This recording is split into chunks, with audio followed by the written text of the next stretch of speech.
Where zero is a term of the AP this. क्या बोला जा रहा है कि भाई एक आपको अर्थमेटिक प्रोग्रेशन दे दी, ठीक है, और उसकी टर्म्स आपको मेंशन कर दी कि भाई 40 है, 37 है, 34 है और 31 है, ठीक है, और ये इंफिनिटी तक। बात समझ गए? ये आपका 40 हो गया पहली टर्म, ठीक है। आपसे बोला गया find where zero is a term, where नहीं वेदर होना चाहिए, तो क्या जीरो इसकी कोई टर्म है, ये आपने चेक करके बताना है। बात समझ गए? तो आपको क्या गिवन है, सिर्फ एक एपी गिवन है और आपसे बोल दिया कि क्या जीरो इसकी टर्म होगी। तो इस तरीके के सवाल को आप कैसे करेंगे, तो ध्यान से समझिएगा। हम लेट कर लेते हैं बेटा, let zero is a term, और कौन सी टर्म, nth टर्म। बात समझे? कौन सी टर्म, nth टर्म। कहने का मतलब an को आप जीरो लेके चलेंगे। बात समझ गए? nth टर्म आपने जीरो ले ली। अब इसके अंदर कुछ चीजें आपने मार्क कर लेनी है। ये आपकी फर्स्ट टर्म होगी। कॉमन डिफरेंस की अगर हम बात करें तो 37 माइनस 40, कहने का मतलब -3 आपका कॉमन डिफरेंस हो गया है। क्लियर है? इतनी सी बात समझ आती है, ठीक है जी। आगे देखिए जरा। अब देखिए an का मतलब क्या होता है बेटा, an होता है a plus n minus 1 d होता है। बोलो बात समझ आई? ठीक है, ये तो एक जनरल सा फॉर्मूला है, बेसिक फॉर्मूला है, ठीक है, ये तो आपको पता ही होना चाहिए। an की वैल्यू ये होती है। अब an मैंने जीरो लिया है तो इसकी जगह बेटा जीरो प्लेस कर दूं, a की जगह क्या प्लेस कर दूं 40, प्लस में n माइनस 1 प्लेस कर दूं, कॉमन डिफरेंस क्या ले लूं बेटा, -3 ले लूं। बोलो इतनी बात समझ आती है? क्लियर है? ठीक है। अब देखिए यहां से हमें n की वैल्यू कैलकुलेट करनी है। किसकी वैल्यू कैलकुलेट करनी है, n की। n की वैल्यू आती क्या है, अभी जरा ध्यान से देखिएगा। इसे अगर मैं इधर शिफ्ट करूं तो -40 हो गया is equal to n minus 1 और -3 हो गया। बोलो बात समझ आई? ध्यान से देखते रहिए और नोट डाउन करते चलिए। Is this clear? अब क्या है, इसे अगर हम फर्दर सॉल्व करें तो -40 ये प्रोडक्ट में है तो -3 इधर और ये n माइनस 1 आ जाएगा। इतनी बात समझ आती है? ये कैंसिल हो गया और ध्यान से देखें तो 43 से कैंसिल नहीं होता। ये क्या आई है, ये आई है आपकी एक फ्रैक्शन, ठीक है, ये है आपकी एक फ्रैक्शन। इसमें अगर हम और सॉल्व करें तो n की वैल्यू बेटा ये आती है। तो ओवरऑल ये क्या रहा, जब ये फ्रैक्शन है, फ्रैक्शन में आपने 1 ऐड किया तो ओवरऑल रिजल्ट क्या रहा, 3 1 3 43 अपॉन में 3। ये भी क्या आती है, एक फ्रैक्शन आती है। क्या आती है, फ्रैक्शन, ठीक है। तो n की वैल्यू क्या आई, फ्रैक्शन आई। तो अब जरा ध्यान से देखिएगा, अगर n की वैल्यू फ्रैक्शन में हो, ठीक है, तो आप कह देंगे कि no, zero is not a term of given AP. बात समझ गए? जीरो इसकी कोई टर्म नहीं है। और अगर n की वैल्यू कोई नेचुरल नंबर या होल नंबर आ जाती है, कंप्लीट नंबर आ जाती है, ठीक है, तो आप कहते हैं yes, zero is a term of the given arithmetic progression. तो मेन चीज क्या है बेटे, अगर in the end fraction achieve होती है इस तरीके के सवाल के अंदर, तो आप कह देंगे कि जो टर्म आपने ली है, जो आपने लेट करी है, वो इस अर्थमेटिक प्रोग्रेशन की क्या नहीं है, कोई भी टर्म नहीं है। बात समझे? क्लियर हुआ? तो फ्रैक्शन तो कहेंगे आप नो, और अगर नंबर तो कहेंगे यस। फॉर एग्जाम्पल अगर यहां पर बेटा 20 आ जाता या 30 आ जाता तो ये कंप्लीट नंबर्स हो जाते। कंप्लीट नंबर होने का मतलब क्या है कि yes, zero is a term, या कोई भी number is a term. Zero भी हो सकती है, कुछ भी, जैसे कि इसके अंदर आपसे जीरो पूछ लिया। ऐसे ही सवाल में पूछा जा सकता है क्या -3 इसकी टर्म है, तो प्रोसीजर आपका सेम रहेगा। इस चीज को थोड़ा सा दिमाग में बैठा लेना है। दो चीजें याद रखनी है, फ्रैक्शन और नंबर। आई थिंक बात समझ आ गई होगी। Next question. कॉपी पेन लेके बैठा करो बेटे। चलिए आइए,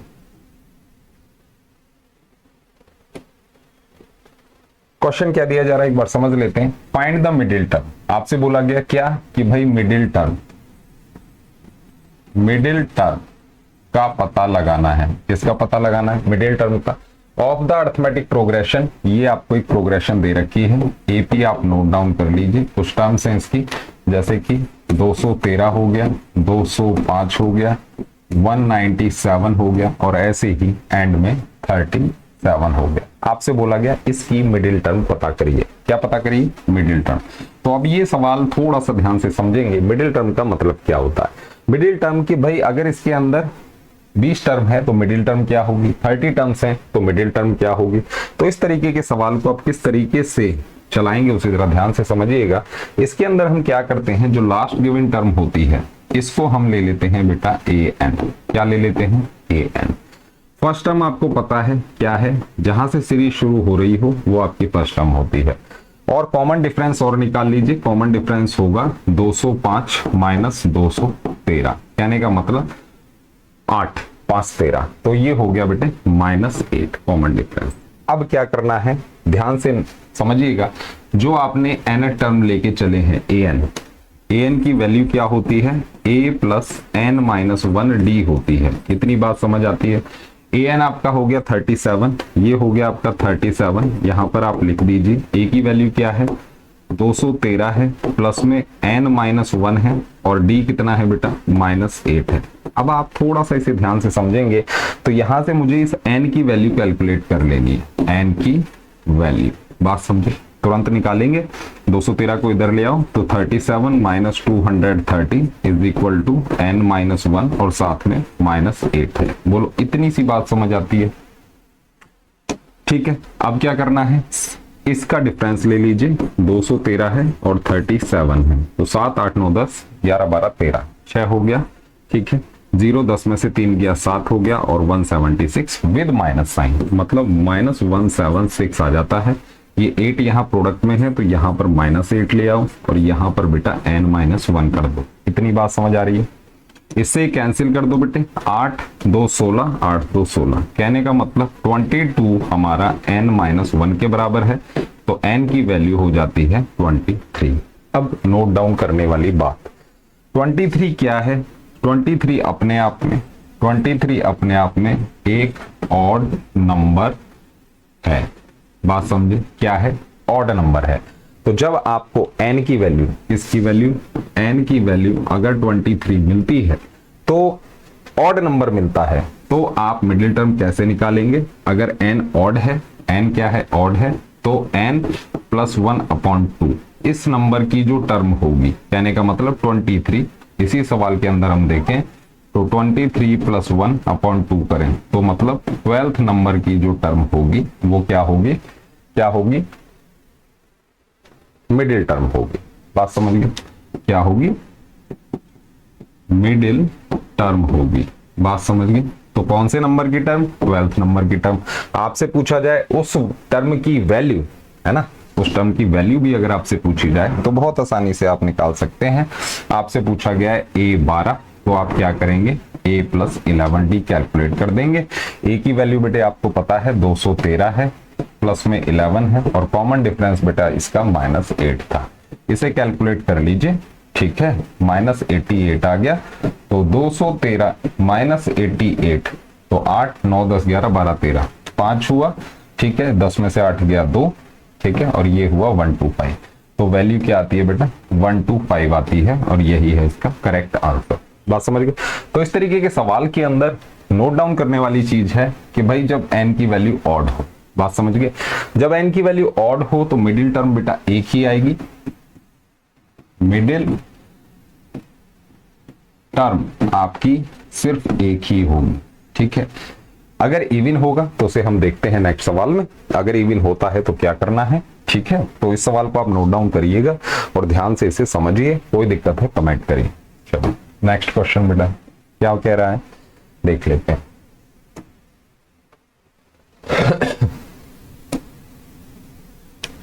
If the fifth term of an AP is 31, कहने का मतलब फिफ्थ नंबर की टर्म आपकी 31 है, and 25th term is 140 more than the fifth term, और 25th नंबर की जो टर्म है वो क्या है, 140 ज्यादा है, ठीक है, फिफ्थ टर्म से। बात समझे। तो आपसे पूछा गया find the AP, arithmetic progression का पता लगा दीजिए, अर्थमेटिक प्रोग्रेशन। तो इस तरीके के सवाल में आपको ए निकालना है, a प्लस डी निकालना है और a प्लस 2d निकालना है, तभी आप एपी पता लगा पाएंगे। इन द एंड आपको ये चीजें निकालते हैं।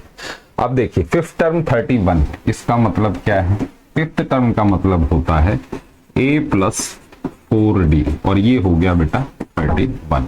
ठीक है, पहला इक्वेशन आ गया यहां से आपके पास, this is the first equation. 25th term का क्या मतलब होता है? 25th मतलब a प्लस 24d और ये कितना है? 140 ज्यादा है, इसे सेपरेट कर दो फिफ्थ टर्म से, मतलब a प्लस 4d। बात समझे? ध्यान से नोट डाउन कर लीजिए। ठीक है, ये एक इक्वेशन, ये एक इक्वेशन। अब क्या करना है, इससे थोड़ा सा काम करना है। a plus 24d minus a minus 4d is equal to 140। बोलो बात समझ आई? इन दोनों टर्म्स को मैं लेफ्ट साइड ले गया। थोड़ा सा इसे हम सॉल्व कर लें तो बेटा a से तो a कैंसिल हो गया, 24d है, 4d है, तो ये हो गया बेटा 20d और ये किसके बराबर हो गया? 140। तो d की वैल्यू आपकी 140 अपॉन में 20, तो 20। कहने का मतलब d की वैल्यू बेटे 7 आ जाती है।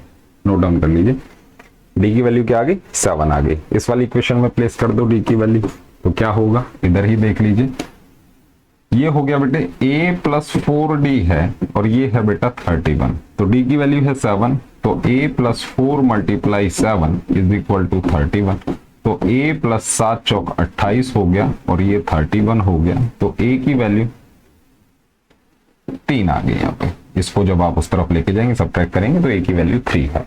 तो a निकाल लिया और आपने d निकाल लिया। और किसी की रिक्वायरमेंट दिख रही है आपको यहाँ पे? यहाँ पर किसी और की रिक्वायरमेंट है? नहीं है। तो कहने का मतलब a प्लस a की वैल्यू क्या होगी? 3 होगी। फिर क्या होगा? a plus d। कहने का मतलब क्या है? a प्लस d का क्या मतलब है? a प्लस d का मतलब है a आपका 3 है और d कितना है बेटा? 7 है। तो ये फिर क्या है? a आपका 3 है प्लस में 2 मल्टीप्लाई 7। इन तीनों को लिख देंगे आप ध्यान से।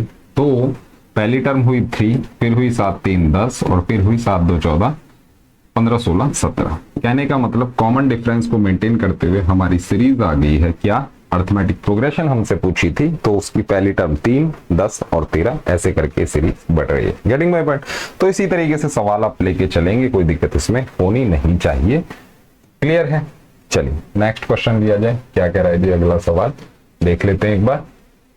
ये लीजिए सवाल, थोड़ा सा मुझे मजेदार लग रहा है, ध्यान से समझिएगा क्या कह रहा है ये सवाल, एक बार देख लेते हैं। Find the sum of 2 middle terms. कहने का मतलब क्वेश्चन में है 2 मिडिल टर्म। ठीक है, इनका क्या पूछा है आपसे?